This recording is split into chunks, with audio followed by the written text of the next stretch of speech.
Now, the dependence of our economy on oil means any crisis in the sector will have ripple effects on other sectors. Now, figures from the National Bureau of Statistics have shown that inflation rose from 15.70% in February from 15.6% in January.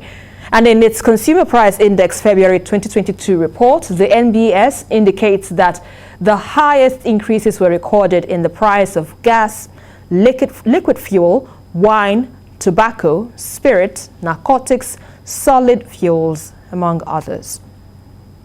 Babajide, let's help us understand this situation. Everyone is talking inflation, inflation. How will this affect the average Nigerian? Let's begin from there. No, it's affecting the average Nigerian. Inflation is something that does not leave anyone behind.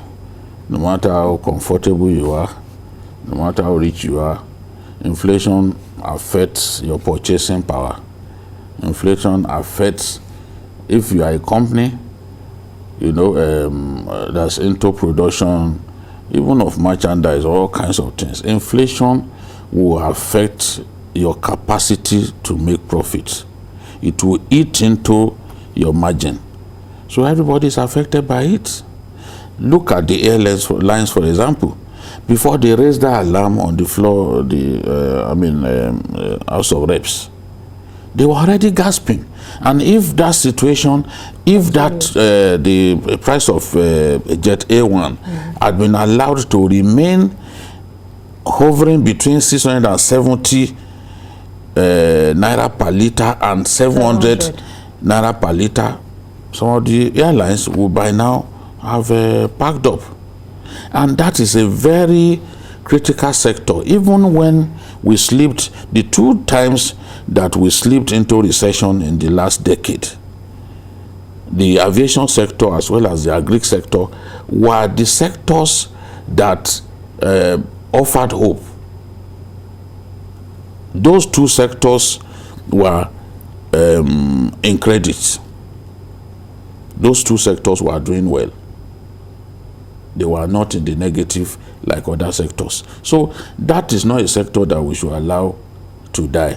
Now, if you listen to Allen Onyema of Airpeace, he said for Abuja Kano flight at 700 naira per liter, aviation fuel will account for 70% of the operational cost of the airline for that trip alone. And of course, to put an airline in the air is not fuel alone that you need. Absolutely. You buy spares. Your spares that you buy is with dollars that you buy them. There are other things. You must pay people's salaries. Now, if fuel alone takes 70%, where are they going to? How are they going to make profit? They will die. And that was why they said, look, you've got to save us. Give us a chance to go to even import aviation fuel on our own.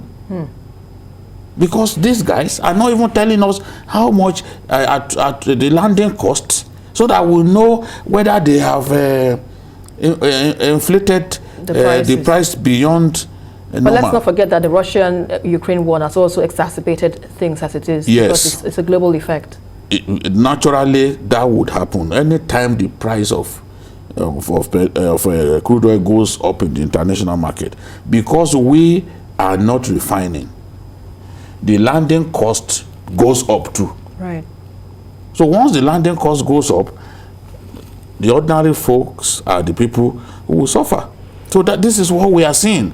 All of the things that we import into our country, because the CBN has also not been able to do anything to show up the value of the naira. Virtually everything that we import, the prices have gone up. See, look at bread.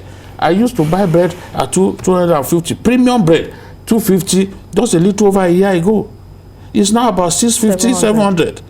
So everything has gone up, and Nigerians are becoming more and more impoverished. The IMF has warned us that, look, if we do not take concrete steps to address inflation, more and more Nigeria will slip below the poverty line. All right, let me quickly get your thoughts on this, Sam. What do you think the government can do to remedy this situation that we're in presently?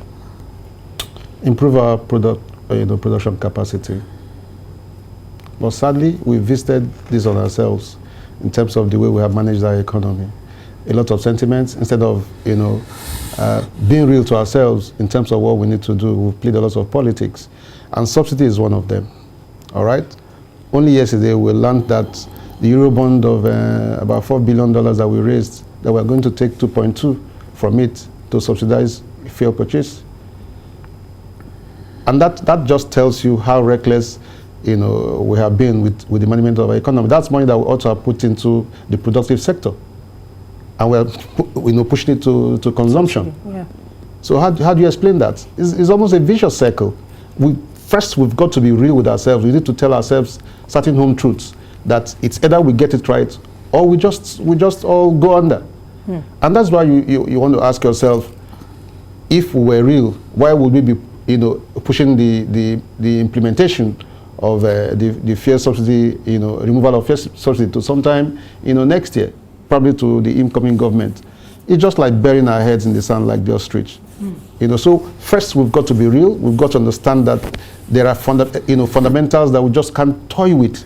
For how long more are we going to be taking money, go to the international community, borrow money, and come back here, and then just fritter it, as it were? That's practically what it is. So there is no alternative to improving on our productive capacity. Otherwise, our industries will go down. Citizens will also continue to cry because prices will go up. We're basically import dependent. All right? All right. So that's a fine place to leave it, gentlemen. We cannot continue any further because of the time factor. But thank you very much, Babajide Kolade Otitoju, for your insights on the program. And Sam Ibemere, we appreciate your thoughts as well on the show. And that's about it on Journalist Hangout. Join us again tomorrow for another interesting edition. You can also watch a repeat broadcast of the show tonight at 11. And join us again on Sunday from 1:30 to 3:30 p.m. And we are also on YouTube at youtube.com/TVC News Nigeria. Many thanks for watching. I am Esther Makwariola. Bye for now, and God bless Nigeria.